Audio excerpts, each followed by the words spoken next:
আকাশ তখন রক্তিম, যেন অস্তগামী সূর্যের শেষ আভা মিশেছে বারুদের ধোঁয়ায়। সীমান্তের ওপারে এপারে হামলা আর আতঙ্ক। গত কয়েকদিনে ভারত ও পাকিস্তানের মধ্যকার পরিস্থিতি ছিল এমনই। যে কোনো সময় এক ভয়াবহ যুদ্ধ নেমে আসতে পারত। পাল্টাপাল্টি হামলায় কেঁপে ওঠা নিয়ন্ত্রণ রেখা সব গণ্ডি ভেঙে ছড়িয়ে পড়তে পারত গোটা দক্ষিণ এশিয়ায়। ঘটনার সূত্রপাত গত সপ্তাহে। ভারত অভিযোগ করে পাকিস্তান নিয়ন্ত্রিত অঞ্চল থেকে বিচ্ছিন্নতাবাদীরা ভারতীয় ভূখণ্ডে অনুপ্রবেশ করে পেহেলগাম হত্যাকাণ্ড ঘটিয়েছে। পাকিস্তান যদিও সরাসরি এই কথা অস্বীকার করে, প্রতিবাদ জানায়, সেই সাথে সুষ্ঠু ও নিরপেক্ষ আন্তর্জাতিক তদন্তও দাবি করে। তবে ভারত সে পথে পা বাড়ায়নি। তারা অপারেশন সিঁদুর নামে পাকিস্তানের ভূখণ্ডে হামলা চালায়। যদিও অভিযানের বিস্তারিত তথ্য প্রকাশ করেনি দিল্লি, তবে পাকিস্তানের পক্ষ থেকে অভিযোগ করা হয় ভারতীয় বাহিনী নিয়ন্ত্রণ রেখা পেরিয়ে তাদের ভূখণ্ডে হামলা চালিয়েছে। এরপরই যেন আগ্নেয়গিরির অগ্ন্যুৎপাত শুরু হয়। ভারতে পাল্টা হামলা চালায় পাকিস্তানও। যদিও শেষ পর্যন্ত যুক্তরাষ্ট্রের মধ্যস্থতায় যুদ্ধবিরতি ঘোষণা করেছে দুদেশই।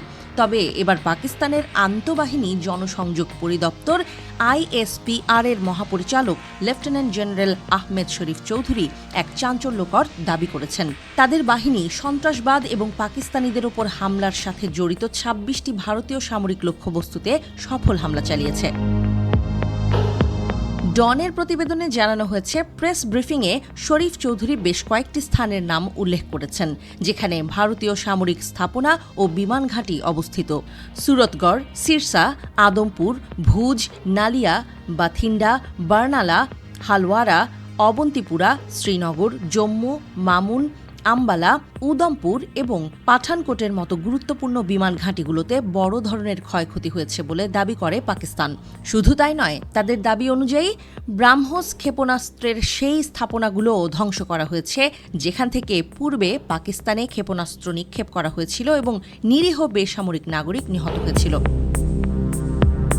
পাকিস্তানের এই দাবি আন্তর্জাতিক মহলে তীব্র চাঞ্চল্য সৃষ্টি করেছে। যদিও নয়াদিল্লি আনুষ্ঠানিকভাবে এই বিষয়ে কোনো মন্তব্য করেনি, তবে ভারতীয় সামরিক সূত্রের খবর অনুযায়ী পাকিস্তানের হামলার দাবি সম্পূর্ণ ভিত্তিহীন নয়।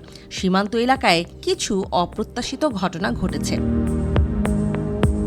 নাটকীয় মোড়ে অপ্রত্যাশিতভাবে উভয় দেশের পক্ষ থেকে যুদ্ধবিরতির ঘোষণা আসে।